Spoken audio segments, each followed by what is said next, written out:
Hello বন্ধুরা, তোমরা সবাই কেমন আছো? আশা করছি অনেক ভালো আছো। আজকে খুব সুন্দর একটা পকোড়া রেসিপি আপনাদের সঙ্গে শেয়ার করছি। চিকেন পকোড়া। বন্ধুরা, চিকেন পকোড়া অনেকেই অনেকভাবে রান্না করেন। আমি কিভাবে রান্নাটা করছি আপনারা ভিডিওটা দেখতে থাকুন পুরোটা। আশা করছি অনেক ভালো লাগবে আর খুব সুন্দর হয় খেতে। ভিতর থেকে দেখুন। চিকেন পকোড়া কিন্তু অনেকভাবেই রান্না করে খাওয়া যায় বন্ধুরা, অনেকভাবে রান্না করা যায়। তো আজকে কিভাবে তৈরি করছি আমি চিকেন পকোড়াটা, ভিডিওটা দেখবেন। চ্যানেলে নতুন বন্ধু হয়ে থাকলে চ্যানেলটিকে সাবস্ক্রাইব করে চ্যানেলের পাশে থাকা বেল আইকনটি বাজিয়ে দেবেন। প্রথমে দেখুন আমি এখানে কিছু হাড় ছাড়া মাংস একটু হলুদ আর লবণ দিয়ে সেদ্ধ করে নিয়েছি। তো এভাবে একটু সেদ্ধ করে নিয়ে আজকে পকোড়াটা তৈরি করছি। আপনারা কিন্তু কাঁচা তৈরি করতে পারেন, সেদ্ধ ছাড়াও কিন্তু করা যায়। এখানে আমি কিছু মশলা দিয়ে দিচ্ছি। এর মধ্যে দিয়ে দিচ্ছি আদা রসুন বাটা, কাঁচা লঙ্কা কুচি, দিয়ে দিচ্ছি পেঁয়াজ পরিমাণ মতো। আর পেঁয়াজের পরিমাণটা একটু বেশি করে দেবেন, পকোড়াতে পেঁয়াজ দিলে ভীষণ ভালো লাগে। এবার এখানে দিয়ে দিচ্ছি ধনেপাতা কুচি, আর দিয়ে দিচ্ছি বেসন 2 চামচ। বেসন যদি আপনাদের আরও প্রয়োজন হয় দিতে পারেন।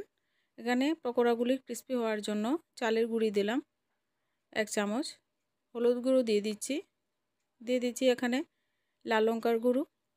আপনারা এখানে ঝালটা আপনারা পরিমাণ মতো দেবেন। দিয়ে দিচ্ছি ভাজা জিরা ধনে গুঁড়ো, দিয়ে দিচ্ছি গরম মশলা গুঁড়ো, পরিমাণ মতো দিয়ে দিচ্ছি লবণ। এবার হাত দিয়ে ভালো করে চটকে চটকে সবগুলি উপকরণ ভালো করে মেখে নেব, যেন মাখতে মাখতে মাংসর টুকরোগুলি আঠালো আঠালো হয়ে একেবারে মিহি পেস্ট হয়ে যায়। এভাবে কিন্তু মেখে নেব। তো জলের প্রয়োজন হলে আপনারা একটু হাতে জল লাগিয়ে মেখে নিতে পারেন, কিন্তু জলের পরিমাণ বেশি দেওয়া যাবে না। এবার দেখুন এইভাবে আঠালো আঠালো করে কিন্তু সমস্ত উপকরণ মেখে নিয়েছি। এভাবে মেখে নিলে হাতে করে দেখবেন পকোড়া আকারে হচ্ছে কি না। এবার আমি চুলায় একটা কড়াই বসিয়ে দিয়ে এর মধ্যে পরিমাণ মতো সাদা তেল দিয়ে দিচ্ছি। তেল দিয়ে তেলটাকে ভালো করে গরম করে নিয়ে চুলার আঁচটাকে একটু লো করে দিতে হবে। লো করে দিয়ে পকোড়াগুলি একটা একটা ছেড়ে দিচ্ছি। এবার পকোড়াগুলিকে লাল লাল করে ভেজে নেব, উলট পালট করে, যতক্ষণ না পর্যন্ত সুন্দর করে ভাজা হয়ে যাচ্ছে। এভাবে ছোট ছোট করে গোল গোল করে বড়ার আকারে কিন্তু পকোড়াগুলি তৈরি করছি।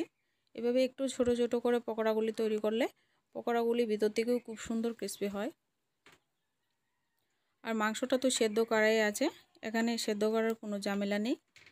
পকোড়াগুলিকে এইভাবে লাল লাল করে সুন্দর করে ভেজে তুলে নেব। এইভাবে বন্ধুরা একবার বাড়িতে আপনারাও ট্রাই করে দেখুন। পকোড়া খুব সুন্দর হয় খেতে আর খুব মজার একটা রেসিপি। আপনারা অবশ্যই বাড়িতে ট্রাই করুন, বাচ্চাদের তো খুবই ভালো লাগবে। আজকে ভিডিওটা যদি ভালো লাগে ভিডিওতে লাইক করতে ভুলবেন না বন্ধুরা।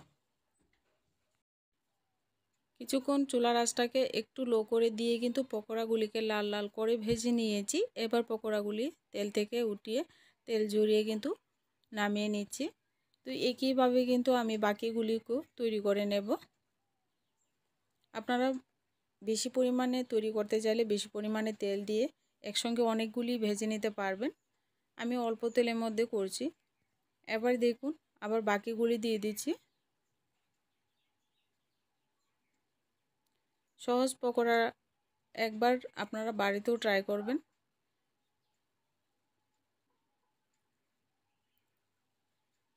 আমার চ্যানেলে যদি নতুন বন্ধু হয়ে থাকেন চ্যানেলটিকে সাবস্ক্রাইব করে চ্যানেলের পাশে থাকবেন।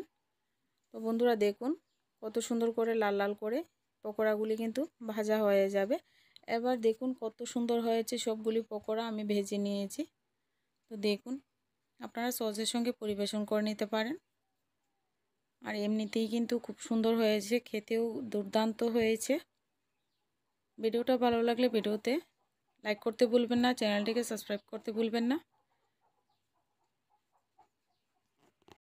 আমার পরবর্তী ভিডিও নোটিফিকেশন পেতে সাবস্ক্রাইবের পাশে থাকা বেল আইকনটি বাজিয়ে দেওয়ার অনুরোধ রইল।